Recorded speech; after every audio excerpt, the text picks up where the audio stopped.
तो एक गंभीर किस्म की सूरत पैदा होगी और फिर उस पैनिक में हमने सोचा कि ये वीला किया जाए और इसकी वजह क्या हो सकती है। तो कुछ डिटेल हमारे सामने आई है। एक डिटेल तो ये सामने आई है कि जब ये लड़ाई चल रही थी तो इस दौरान पाकिस्तान ने इंडिया की कुछ पोस्टों पर कब्जा कर लिया था। अब इंडियन वो पोस्टें वापस लेने के लिए इस वक्त हमला कर रहे हैं और उनकी पूरी कोशिश है कि इस एक रात में वो दोबारा वापस LOC को वहीं पे ले जाए जो इस जंग से पहले था और वो वहां अपनी पोस्टों पे कब्जा कर रहे हैं और इस वजह से भी वहां पे लड़ाई चल रही है। तो एक इंफॉर्मेशन तो हमारे पास ये आई है जो अभी तक कंफर्म नहीं हो सकी किसी जरिए से, मैं आपको पहले कह रहा हूं। साथ साथ एक दूसरी भी इंफॉर्मेशन आई। वो इंफॉर्मेशन ये है कि ये जो ड्रोन्स हैं ये बेसिकली कामिकाज़ी हैं और जब इनको एक बार लॉन्च कर दिया जाता है तो इन्होंने सिर्फ गिरना होता है और इन्होंने तबाह होना होता है। ये वापस नहीं जा सकते क्योंकि इनके पास वापस उतारने का कोई मैकेनिज्म नहीं है।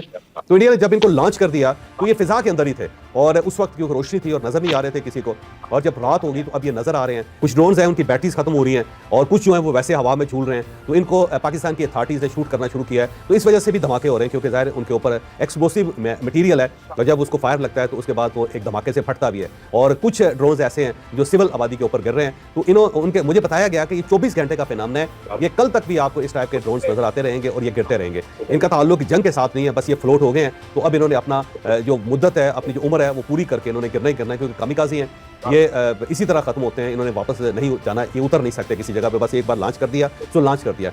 लेकिन जब मैंने ये उनसे पूछा कि जनाब ये तो बताएं कि फिर ये जो सेक्रेटरी खारजा इंडिया के वो क्यों तस्लीम कर रहे हैं, तो इसके बारे में अभी तक किसी जगह से कोई इतला नहीं आई। हो सकता है रात किसी वक्त भी ये दोबारा सूरत खुल जाए तो हमें दोबारा एक आपके साथ वीला करना पड़े और आपको ये बताना पड़े कि ताज़ा तरीन क्या सूरत है। लेकिन सरे दस 3-4 चीज़ें सामने आई हैं। एक तो ये कि वाकई सीज फायर टूट गया और इंडिया की तरफ से और पाकिस्तान की तरफ से दोनों जगहों पे अब एंगेजमेंट है और फायरिंग दोनों तरफ से है। और ये बात भी दुरुस्त है कि ड्रोन्स इस वक्त भी हवा में मौजूद हैं, फिजा में मौजूद हैं और उनको शूट डाउन किया जा रहा है। और ये लाहौर तक हैं, कराची तक हैं और फिर सराइकी बेल्ट के अंदर हैं, फिर उसके साथ LOC के साथ साथ हैं, फिर पेशावर के अंदर भी हैं, रावलपिंडी और इस्लामाबाद में सरे दस। इस वक्त जब हम इसे रिकॉर्ड कर रहे हैं इस वक्त कोई ड्रोन नजर नहीं आया।